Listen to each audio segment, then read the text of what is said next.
I'm not gonna intro this one. This is a simple video. It's on keeping the authority during a sales call, making sure that we don't have prospects bullying us on our own sales calls. This is something that took me years to really understand.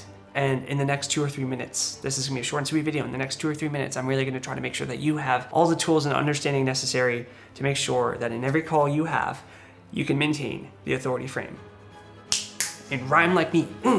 Let's dive in, let's roll intro.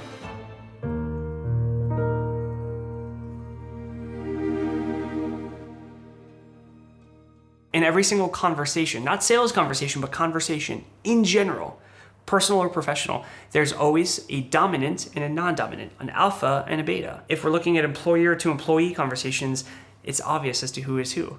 If we're looking at more intimate conversations, like husband to wife, there is someone who is the alpha and the beta. There is someone who's more dominant in the conversation and in the relationship than the other. Every relationship has an imbalance of who wears the pants, who is the alpha. And in sales conversations, it's the exact same. We have prospects and closers, and for us to do our job, we have to be the alpha. We have to be the people who lead the sales calls. When prospects lead sales calls, shit goes back quick. I'll just put it that way. So we have to lead the call. But the catch-22 is that to hold that authority frame, you have to be confident in your sales skills. But to be confident in your sales skills, you have to be good at sales by holding the authority frame. And so they feed off each other.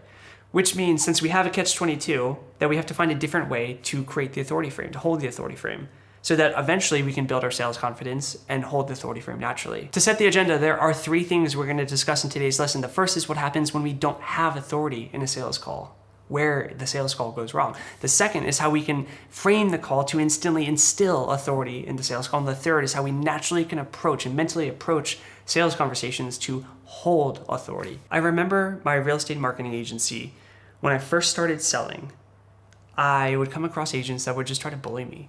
They were dicks. They had no real success in real estate, no actual ability to warrant being a-holes about it.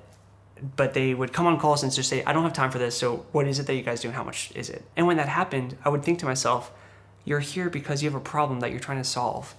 And now I kind of understand that the problem is probably because of the attitude that you have. See, something you also have to know is that really good business people, they don't ever get on calls and think, let me take authority. They know the process. They know that if they're looking to solve a problem, they're there for a reason. They're going to sit back and go through the process. They respect the process. People that don't respect the process are people that in truth never really succeed in general. We still have an ethical responsibility to try to help them, even though they can be dicks and filled with ego and just be a-holes.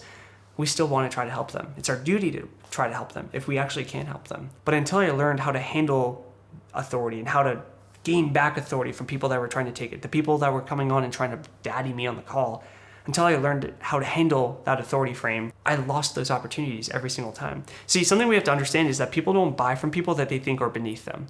They just don't. If someone thinks that they are better than you at whatever they're talking about, they're not going to ask for your help. They're not going to pay you for help.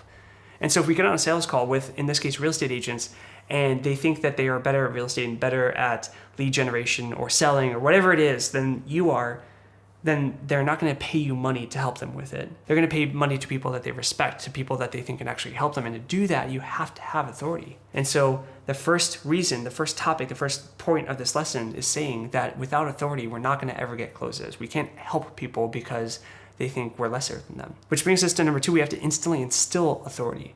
And for us to instill authority, the easiest way I've ever found is just framing or setting the agenda of the call at the beginning of the call. My personal way to go about the frame has been the same for the last 6 months or so, and it probably will adjust over time with the industry changing. As soon as something becomes well known in the industry, you always want to be a little different than the industry, and so you have to adapt to that. But it goes along the lines of, hey, I just want to find out where you are, where you want to go, and what's keeping you from getting there. And if I actually see something we can help you with, then I'll break it down for you, and I'll walk you through everything A to Z, answer your questions.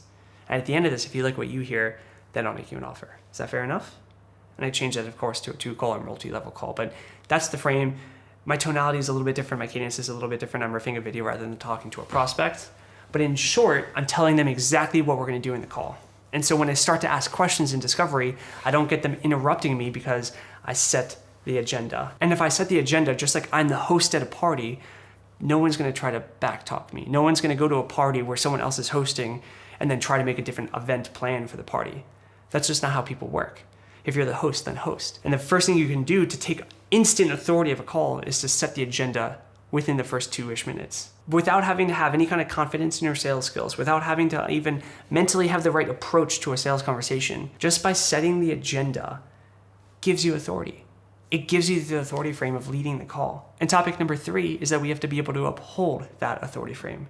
And the way that I've mentally gone about that is by thinking a twofold approach, if you will. Number 1 is that they need me more than I need them. And number 2 is just knowing that I'm never going to sacrifice the authority frame for the hope of possibly getting a sales call. I'm never going to sit back and be the beta and get walked on for the chance at getting a lucky sale. Just not something I'm willing to do to myself. And so if I break those down, number 1, they need us more than we need them. What I mean by that is that one prospect is never going to be the make or break financially for us, and one prospect is never going to be the make or break for the company. At the end of the day, if they're on the sales call, it's because they need to be on the sales call to fix a problem that they think we can fix. And in knowing that they need us more than we need them, we can reset the conversation. We can reset the authority frame by saying something along the lines of, hey, I want to help you, but I can only help you if you want to get helped. And so we can go about this conversation in 2 different ways. We can go about it in a way that feeds to your ego and makes you think that you're going to lead this, or we can do what's going to help you ultimately in the long run and find out what your actual problem is, allow me to ask the questions that I need to ask in order to get a better understanding of where you are. And then once I understand how we can actually help you, once I have a proper diagnosis, then I can give you everything you want and answer your questions. And by doing that, we're actually not only taking authority back, but commanding respect in turn. See, before, they were walking on us because they didn't respect us. That's why people take authority on sales calls. No one comes to your party and tries to out-host you at your own party because they respect you. That's why they're there. Same with sales calls. No one comes to a sales call and out-authorities you unless they don't respect you. And so by just standing up for ourselves and kind of hitting them back, you're doing more than most other reps would ever do, and they respect that. 99% of the time. You'll get the 1% of dicks that don't. But 99% of the time, that is an amazing approach. And it's because they need you more than you need them. You have to be 100% willing to let people who just want to be a-holes, you have to be 100% willing to let them go, which brings me to point number 2 that I mentally think, which is I'm not going to stay on the call and get bullied and walked on and lose respect for myself because I want the ability to have a chance or a hope of getting a commission check. And so by knowing that they need me more than I need them, and I'm not willing to get walked on for the chance of getting a check, I'm only here to actually really help them. I'm not going to financially break if it's not going to work out. By knowing that, it's very easy for me to naturally uphold the authority of a call, to naturally keep going. But the way that I instill authority is by setting the agenda at the very beginning of the call. That's how you naturally instill and uphold it before you gain sales confidence. And once you gain confidence in your sales abilities, then you speak differently, you hold yourself differently, and people respect that authority figure. And even more than that, the questions you start to ask when you have experience are getting better and better and better. And so people start to actually realize you're just an expert in the industry that they're not an expert in. And they respect that and they see you as an authority. But until we get there, we have to instill it through actionables. The first actionable is setting the agenda. Even when we're top tier in sales, we still want to set the agenda. Now and 10 years from now, we always want to mentally understand that they need us more than we need them. And that we should never be willing to be walked on in order for the hope and chance of getting a commission check. That is quite literally the definition of selling your soul. I hope this lesson helps. I hope you understand that authority is necessary in a sales call and a catch-22 to build, so we have to kind of take more deliberate action in instilling it and upholding it. If you're struggling with authority, it's usually that you're not instilling it by setting the agenda, or that you're not upholding it by becoming too desperate for the check, for the commission checks, that you're willing to be walked on and not being respected in turn. I will see you in the next lesson, but until then, happy hunting.